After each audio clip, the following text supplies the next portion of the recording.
Assalamualaikum warahmatullahi wabarakatuh. Innal hamdalillah nahmaduhu wa nasta'inuhu wa nastaghfiruh wa na'udzu billahi min shururi anfusina wa min sayyiati a'malina. Man yahdihillahu fala mudilla lahu wa man yudlilhu fala hadiya lahu.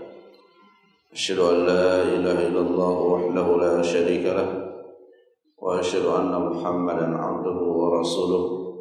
Allahumma salli ala Muhammad wa ala alihi wa sahabatihi wa man sara ala nahjihi wa ihtada bihadihi wa sanna bi sunnatihi ila yaumil qiyamah. Ya ayyuhalladzina amanu taqullaha haqqa tuqatih wa la tamutunna illa wa antum muslimun.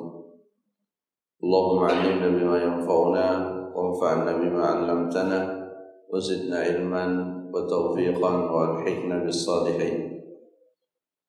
أما بعد، معاشر المسلمين jamaah salat subuh rahimani wa rahimakumullah. Alhamdulillah, pada kesempatan ini kita kembali melanjutkan majelis ilmu kita pada penjelasan ayat-ayat Al-Quran yang terdapat di dalam kitab Taysirul Karimir Rahman fi Tafsir Kalamil Mannan. Dan alhamdulillah kita sedang berada pada pembahasan surah Al-Insan. Dan pada pertemuan yang sebelumnya kita sedang menjelaskan ayat-ayat yang menjelaskan sifat-sifat orang-orang beriman, di mana di antaranya adalah wa yut'imuna at-ta'ama 'ala hubbihi miskinan wa yatiman wa asira. Dan orang-orang beriman itu memberikan makanan atau bersedekah kepada anak-anak yatim, kepada orang-orang miskin, dan kepada para tawanan perang. Dan di dalam ayat ini ada satu lafaz yang menunjukkan daripada hakikat bersedekah, hakikat berbuat baik kepada orang lain dalam bentuk harta, yaitu ala hubbihi. Jadi seorang mukmin memberikan hartanya atau memberikan makanannya kepada orang lain dalam keadaan ia menyukai apa yang ia berikan. Itulah hakikat daripada bersedekah. Kemudian di ayat yang berikutnya, masih lanjutan dari ayat yang sebelumnya, yaitu menjelaskan sifat orang-orang beriman. Allah Subhanahu wa taala berfirman, innama nut'imukum liwajhillah. Sesungguhnya kami memberikan kepada kalian makanan liwajhillah, untuk mendapatkan wajah Allah, untuk meraih keridhaan Allah Azza wa Jalla. La nuridu minkum jazaan wala syukura. Kami tidak memberikan makanan itu dengan tujuan untuk mendapatkan balasan ataupun ucapan terima kasih. Tentu innama nut'imukum liwajhillah ini bukan sesuatu yang diumumkan, bukan sesuatu yang disampaikan secara lisan. Syekh Shalih Al-Fauzan hafizahullah ketika menjelaskan ayat ini bahwa apa yang disebutkan innama nut'imukum ini di dalam hatinya. Di dalam hatinya dia menegaskan bahwa di saat dia memberikan sedekah kepada orang lain, dia tidak memaksudkan kecuali ikhlas karena Allah Azza wa Jalla. La nuridu minkum jazaan. Pada saat memberikan sedekah tersebut bukan untuk mendapatkan balasan yang serupa. Ya, karena terkadang ketika seseorang berbuat baik kepada orang lain, kadang ditumpangi oleh niat-niat yang bersifat duniawi, yaitu untuk mendapatkan balasan yang serupa. Jadi jazaan, kami tidak menghendaki dari kalian jazaan, ini jazaan berupa harta. Wala syukura, ini balasan berupa ucapan secara lisan. Jadi ketika seseorang memberikan harta kepada orang lain atau berbuat baik secara umum kepada orang lain, maka difokuskan untuk mendapatkan keridhaan dan penilaian dari Allah Subhanahu wa taala.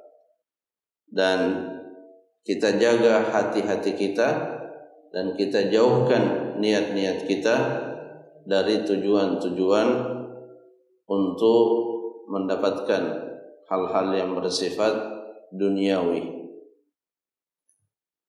Termasuk pada amalan-amalan yang ada ganjaran dan ada balasan duniawinya disebutkan oleh Nabi SAW, itu tidak bisa dijadikan sebagai asas di dalam kita beramal. Tetap dalam melakukan suatu amalan itu asasnya adalah untuk mendapatkan keridhaan Allah. Tujuannya adalah untuk melaksanakan perintah Allah. Jadi misalnya di beberapa amal kebaikan itu Nabi sallallahu alaihi wasallam memotivasi kita untuk melaksanakan kebaikan tersebut dengan menyebutkan fadilah-fadilah yang bersifat duniawi. Nah, kalau amalan itu disebutkan fadilah secara duniawinya, boleh ada niat itu, tetapi tidak boleh menjadi asasnya, tidak boleh menjadi pijakan utamanya di dalam beramal.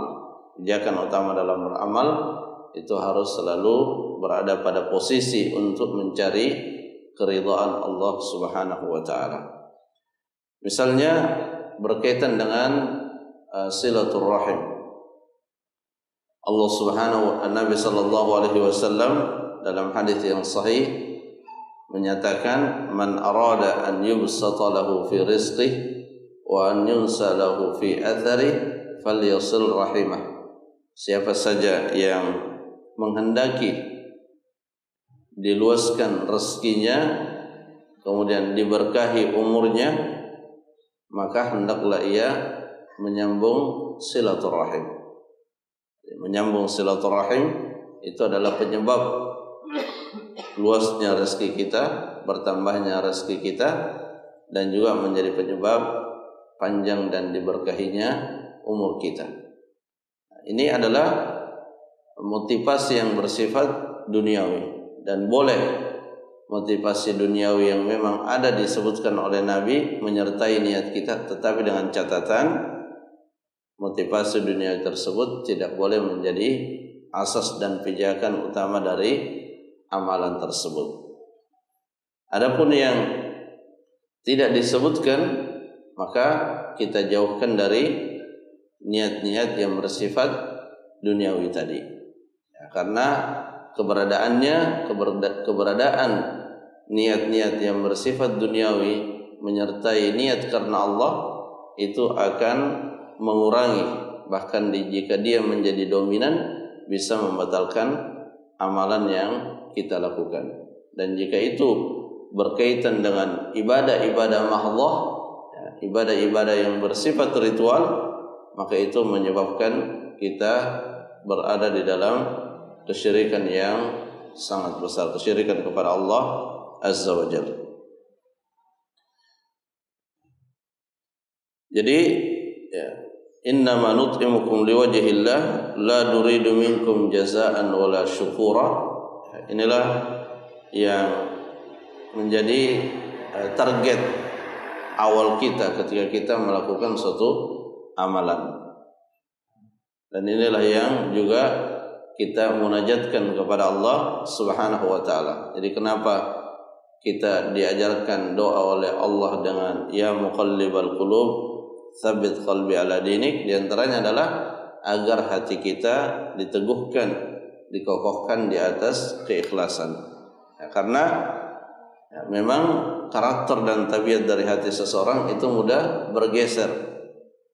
Beberapa saat ketika akan beramal masih niatnya karena Allah, tapi beberapa saat menjelang amal itu dilakukan bergeser niatnya. Ya, maka disinilah kita butuh untuk selalu diteguhkan hati kita di atas keikhlasan tersebut. Inna nakhafu min rabbina yawman abusan qamtarira. Sesungguhnya, jadi ini pernyataan-pernyataan tidak untuk diumumkan kepada segenap manusia, tetapi yang paling utama adalah pernyataan ini ada di dalam hati kita. Pernyataan ini ada dalam hati kita. Karena kalau diumumkan ini malah bisa menyebabkan hati kita menjadi tidak terjaga. Mengumumkan keikhlasan kita, mengumumkan bahwa saya adalah orang yang takut kepada Allah. Maka dalam kondisi tertentu ini justru tidak positif bagi keadaan dan kondisi hati seseorang. Makanya tadi saya sampaikan bahwa Syekh Shalih Al-Fauzan hafizahullah ketika menjelaskan ayat ini beliau mengatakan ini di dalam hatinya dia mengatakan seperti itu. Inna nakhafu min rabbina, sesungguhnya kami takut kepada Tuhan kami, yauman abusan, pada hari di mana wajah-wajah manusia itu muram. Maksudnya pada hari kiamat. Qamtarira, pada hari di mana manusia menghadapi kesulitan yang sangat berat. Dan ini sesuatu yang tidak terpisahkan. Ketika kita berada dalam kesulitan yang sangat berat, maka itu akan terlihat pada wajah kita. Inilah keadaan yang akan dialami oleh manusia. Meskipun seperti yang sering kita sampaikan di ayat-ayat yang lain bahwa selalu ada pengecualian. Ketika ada ancaman, ketika ada siksaan, maka selalu ada yang Allah Subhanahu wa taala melindunginya dari ancaman dan siksaan tersebut. Makanya di ayat yang selanjutnya, fawaqahumullahu syarra dzalikal yaum, disebabkan rasa takutnya kepada Allah di dunia dan disebabkan oleh rasa takutnya huru-hara di hari kiamat, Allah justru menjaga, Allah kemudian menjaga mereka. Fawaqahumullah, lalu mereka dijaga oleh Allah Subhanahu wa taala syarra dzalikal yaum, keburukan pada hari tersebut. Jadi ini diingatkan melalui ayat ini bahwa ketika seseorang berada dalam kebaikan, takut kepada Allah, berbuat baik, berusaha karena Allah, bersedekah dengan harta yang ia cintai, maka semua kebaikan itu tidak menjadikannya merasa telah aman dari ancaman-ancaman yang telah disebutkan, sehingga rasa takut itu selalu muncul. Jadi menjadi tanda kegagalan kita di dalam melakukan suatu kebaikan kalau setelah melakukan kebaikan justru yang muncul adalah rasa aman dari ancaman-ancaman yang Allah sebutkan. Justru sebaliknya, ketika seseorang melakukan kebaikan, maka buah dari kebaikannya itu adalah semakin kuat rasa takutnya kepada Allah Azza wa Jalla. Dan rasa takut itulah, selain rasa berharap, itulah yang menjadi penyebab ia mendapatkan penjagaan dari Allah pada hari yang tadi di ayat sebelumnya dikatakan yauman abusan qamtarira, hari yang sangat sulit, tetapi di antara manusia ada yang mendapatkan penjagaan dari Allah. Nah, siapakah mereka?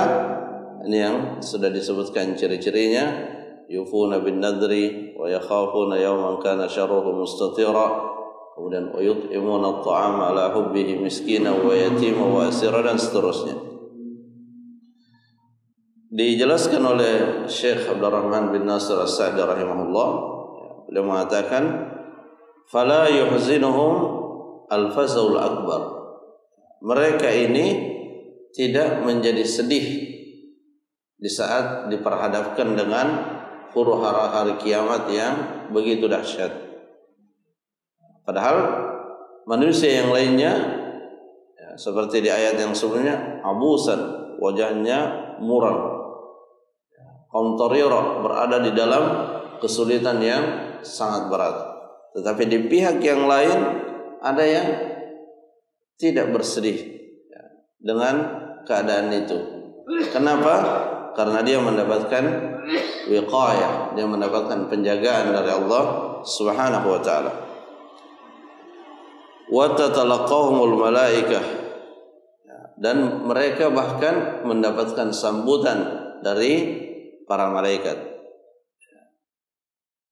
Hadza yaumukum alladzi kuntum tu'adun. Disebutkan di dalam ayat yang lain, mereka disambut oleh para malaikat dan dikatakan kepada mereka, hadza yaumukum, inilah hari kalian. Inilah hari di mana kalian menikmati ya, amalan-amalan yang kalian lakukan ketika di dunia. Inilah yang Allah Subhanahu wa taala janjikan ketika masih berada di dunia. Fawaqahumullahu syarra dzalikal yaum wa laqahum, dan Allah Subhanahu wa taala ya, dijaga, ya, mereka dijaga oleh Allah. Kemudian Allah memberikan kepada mereka, Allah memuliakan mereka nadratan, keceriaan di wajah-wajah mereka. Jadi di saat yang lain abus, di saat yang lain itu wajahnya muram, Allah memberikan kepada mereka keceriaan, kegembiraan, nadratan fi wujuhihim wa sururan fi qulubihim, dan Allah memberikan kepada mereka rasa gembira. Jadi seperti inilah uslub daripada Al-Quran di dalam mengajak manusia kepada kebaikan.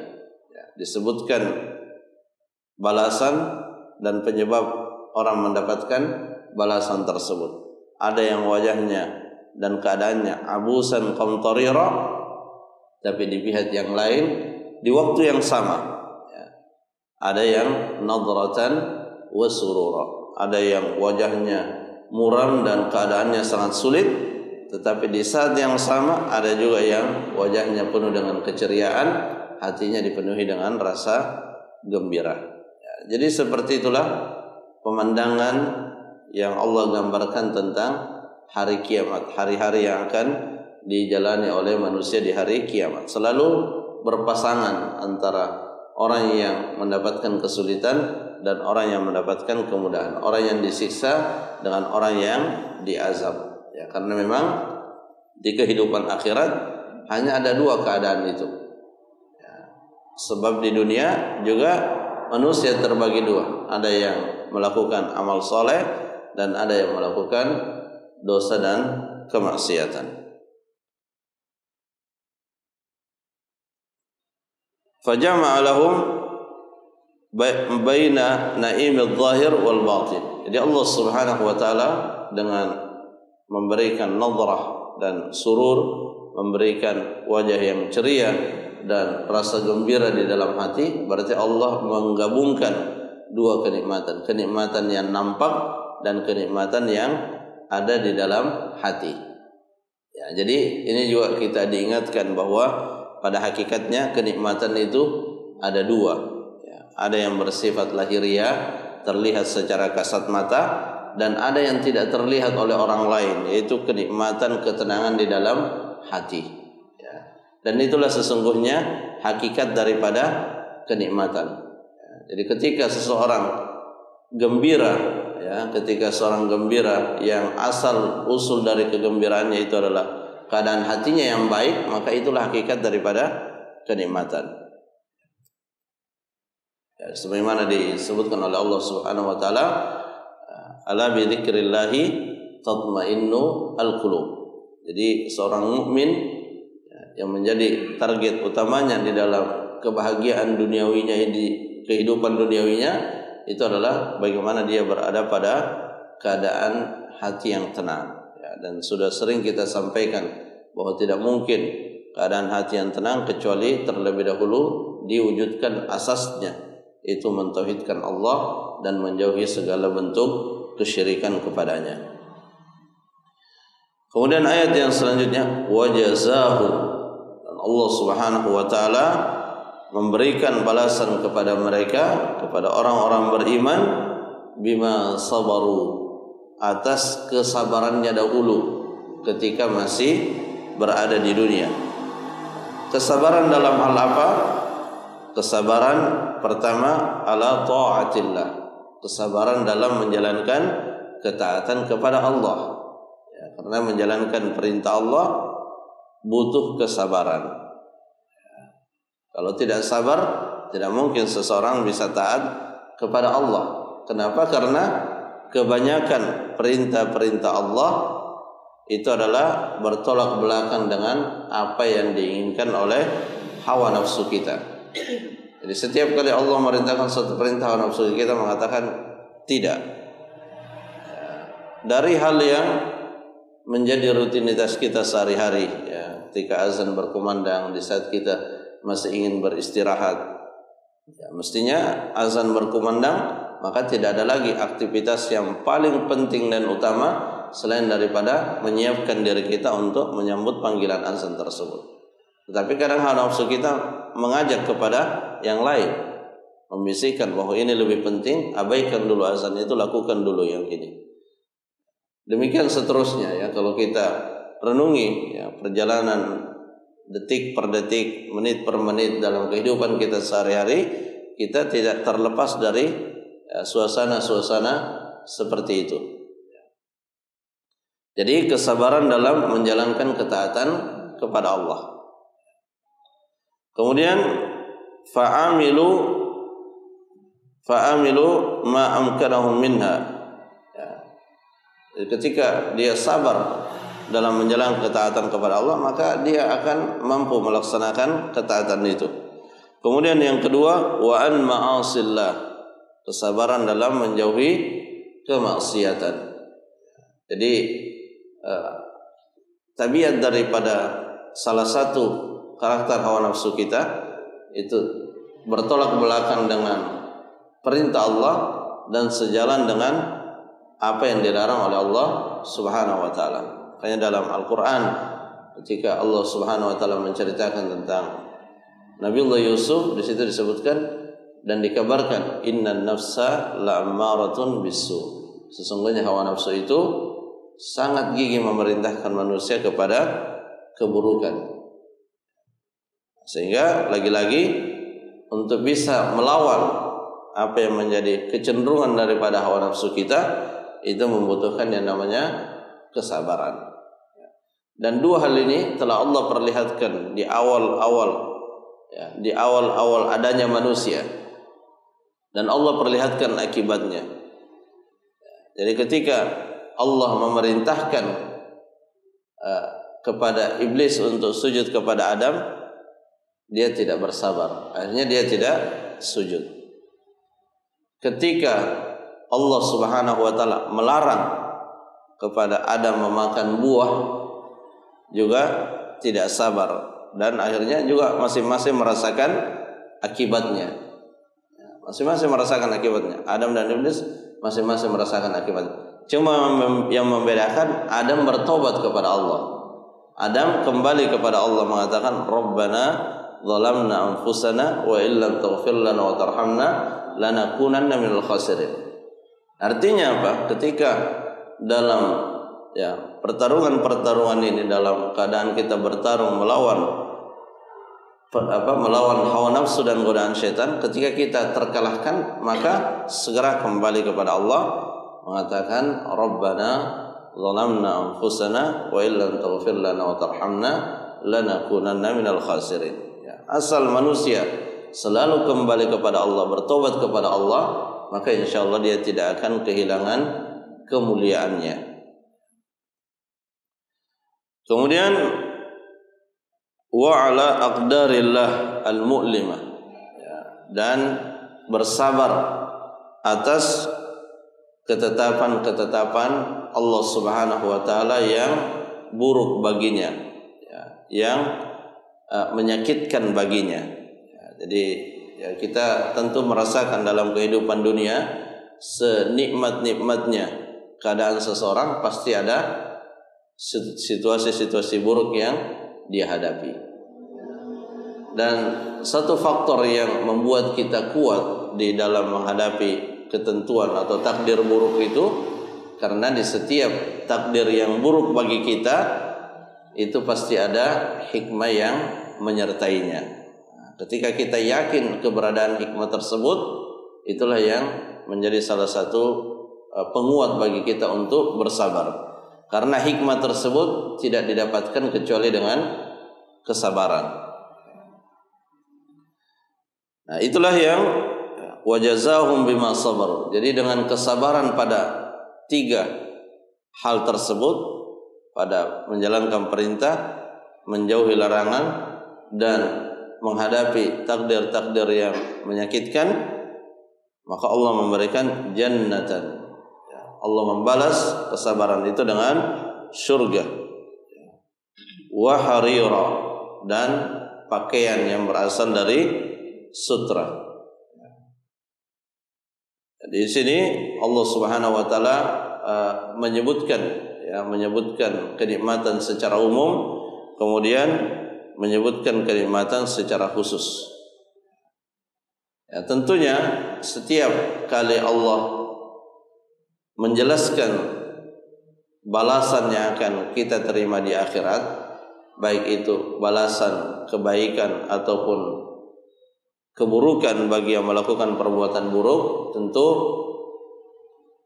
berita dan informasi tersebut akan memberikan pengaruh positif kepada kita. Itu kembali kepada keimanan kita masing-masing. Ya, jadi disinilah di ayat-ayat seperti inilah sebenarnya kita bisa mengevaluasi dan mengukur keadaan diri kita masing-masing. Ya, bagaimana suasana daripada qalb kita, suasana daripada hati kita di saat mendengar berita atau informasi wajazahum bima sabaru jannatan wa harira. Apakah itu memberikan pengaruh untuk kita lebih gigih dalam bersabar dalam ketiga hal tadi, atau biasa-biasa saja? Nah, itu kembali kepada keimanan kita. Kalau ternyata kita merasa biasa-biasa saja, tidak terlalu termotivasi, nah, berarti kita perlu untuk lebih meningkatkan, untuk memperbaiki diri kita, banyak beristighfar kepada Allah dan bertobat kepadanya. Jamaah rahmatullah, itu yang bisa disampaikan, semoga bermanfaat.